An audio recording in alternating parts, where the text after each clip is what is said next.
Eastern Europe is a lovely place. Much like my basement, it's grimy, dark, and rustic, and you can find some interesting people there.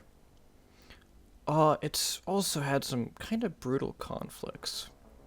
There's a certain game that really captures this kind of brutal conflict. Iron Grip Warlord is a mix of first-person shooter and tower defense. It released in 2008 to mixed reviews. My favorite website, IGN, gave it a 4.5 out of 10 and said, quote, "Lay down your weapons, this one isn't worth fighting for." Stepping aside from the opinions of a dying website, let's look at Iron Grip's setting. It's almost like a diesel punk 1900s war. Players control Italian militiamen.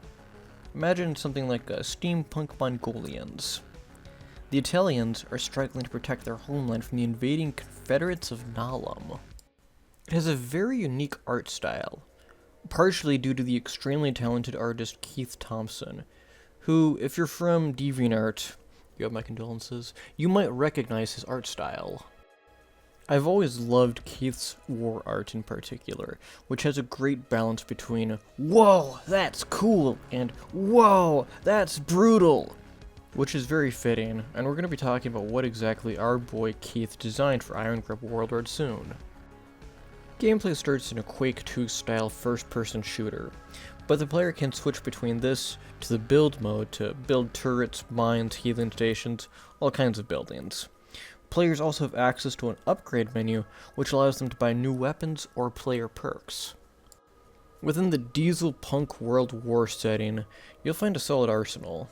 In true Balkan fashion, you'll use flamethrowers, chemical weapons, trip mines, and of course, civilian casualties to achieve victory, quote unquote.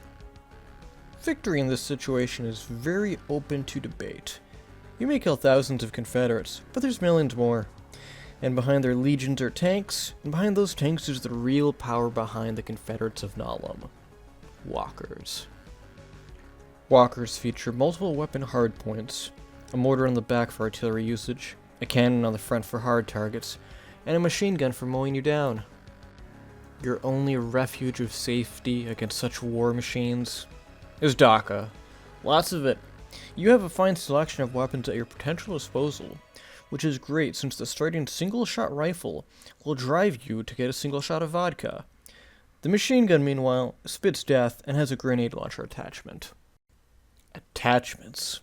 The machine gun isn't the only one. Some guns have secondary fires, others like the shotgun's Dragon Breath meme ability.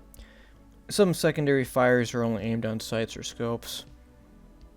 Or the heavy machine gun, which can be mounted. You don't see mobile gun emplacements much, it's very cool. Besides firearms, there's the RTS mode's Dhaka.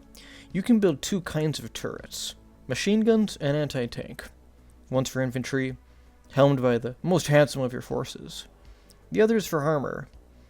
Besides this, you can build two traps, poison traps and the Serbian welcome rug. Both are anti-infantry exclusively. All of this Dhaka leaves some marks, but you can win. The reward for your hard-fought defense of your city-state?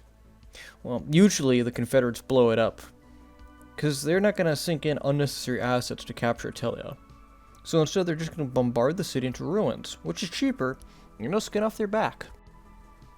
I genuinely think that this chunky, clunky compilation of polygons captures the sheer hopelessness of conflict better than any other game. No matter what happens, there isn't a happy ending. Maybe you do drive back the Confederates, but multiple cities will be reduced to ash, with their people and with your comrades. Iron Grip has a particular focus on weaponizing civilians, specifically their deaths. In the rubble of buildings, you'll find civilians. Naturally, if you kill them, your side will be very unhappy with you. Yet if your enemies kill them, your commanders will be thrilled, and you'll get a bonus for it. The game indirectly rewards you for killing civilians. Don't worry though, the Confederates also commit war crimes.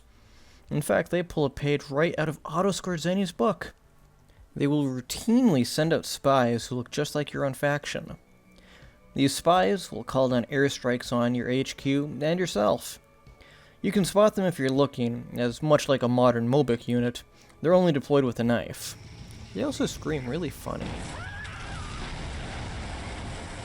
So where can you purchase this intriguing game? Well, you can buy it on Steam. Wait, never mind. It's no longer available to buy from the Steam store. You can still play the demo, or alternatively, you can sail the high seas. On the subject of screaming, let me scream for a bit. This video is sponsored by Ghoulfort, the groundbreaking real-time strategy visual novel hybrid by Garth's Trapdoor. Commit your own myriad of war crimes in space, where no one can hear the UN scream. Wishlist it now!